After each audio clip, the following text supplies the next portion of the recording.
So we're reading in Stewart Little. This is chapter 8 called Margalo. Because he was so small, Stewart was often hard to find around the house. His father and his mother and his brother George seldom could locate him by looking for him. Usually they had to call him, and the house often echoed with cries of "Stewart, Stewart." You would then come into a room and see he might be curled up in a chair, but you wouldn't see him.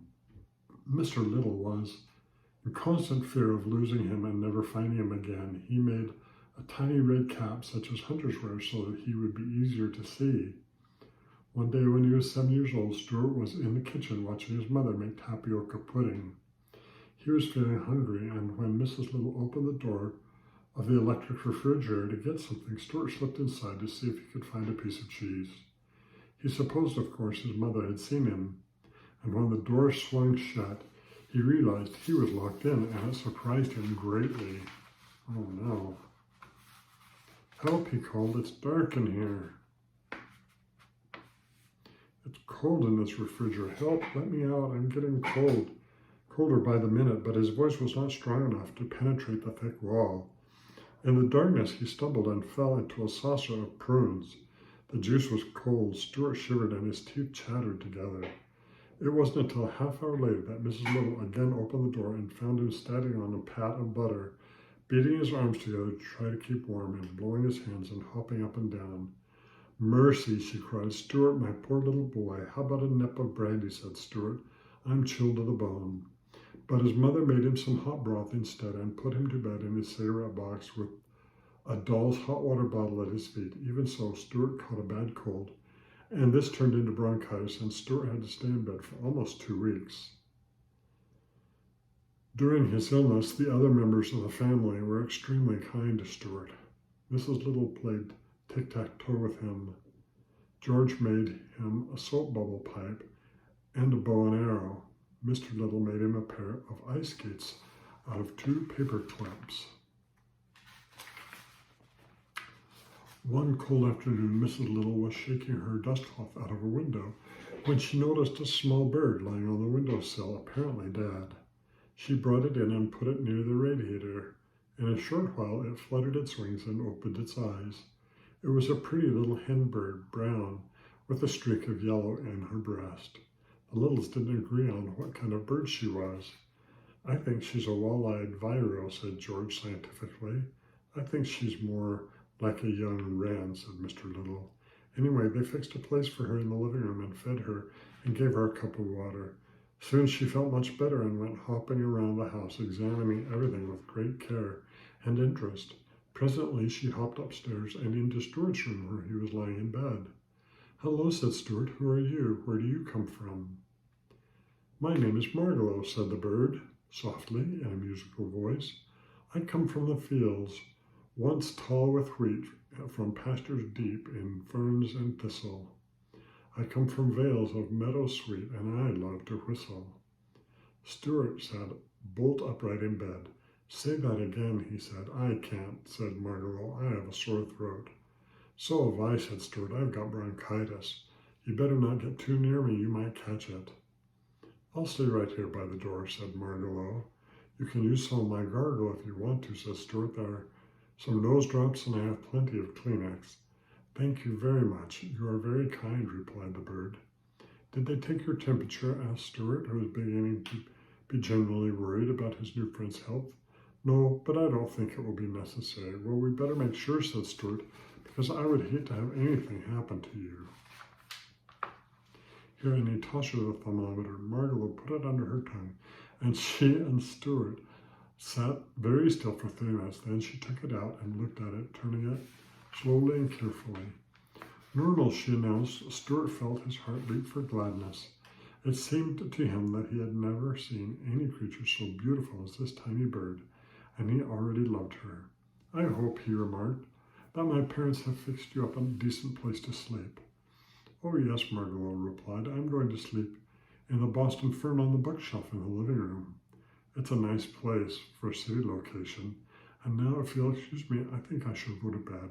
It's getting dark outside, and I always go to bed at sundown. Good night, sir. Please don't call me sir, cried Stewart. Call me Stewart. Very well, said the bird. Good night, Stewart. And she hopped off with light, bouncing steps. Good night, Margalo, said Stewart. See you in the morning. Stewart settled back under the bedclothes again. There's a mighty fine bird, he whispered and sighed with a tender sigh. When Mr. Little came in later to tuck Stewart in for the night and hear his prayers, Stewart asked her if she thought the bird would be quite safe sleeping down in the living room. Quite safe, my dear. What about that cat, Snowbell? Asked Stewart sternly. Snowbell won't touch the bird, his mother said. You go to sleep and forget about it. Mrs. Little opened the window and turned out the light. Stewart closed his eyes and lay there in the dark, but he couldn't seem to go to sleep. He tossed and turned, and the bedclothes got all rumpled up. He kept thinking about the bird downstairs in the fern. He kept thinking about Snowbell and about the way Snowbell's eyes gleamed. Finally, unable to stand it any longer, he switched on the light.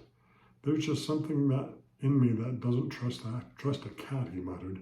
I can't sleep knowing that Margalo is in danger. Pushing the covers back, Stewart climbed out of bed. He put on his wrapper and slippers. Taking his bow and arrow and flashlight, he tiptoed out into the hall. Everybody had gone to bed, and the house was dark. Stewart found his way to the stairs and descended slowly, cautiously into the living room, making no noise. His throat hurt, and he felt a bit dizzy. Sick as I am, he said to himself, this has got to be done. Being careful not to make a sound, he stole across to the lampshade by the bookshelf, chained up one cord, and climbed out onto the shelf. There was a faint ray of light from the street outside, and Stewart could dimly see Margalo asleep in the fern, her head tucked under her wing. Sleep dwell upon thine eyes, peace in thy breast, he whispered, repeating a speech he had heard in the movies. Then he hid behind a candlestick and waited and listened and watched. For half an hour he saw nothing, heard nothing but the faint ruffle of Margalo's wings when she stirred in a dream.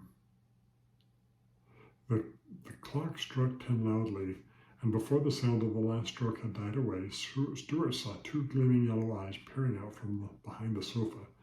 So thought Stewart, I guess there is going to be something doing after all. He reached for his bow and arrow. The eyes came nearer. Stewart was frightened, but he was a brave mouse, even when he had a sore throat.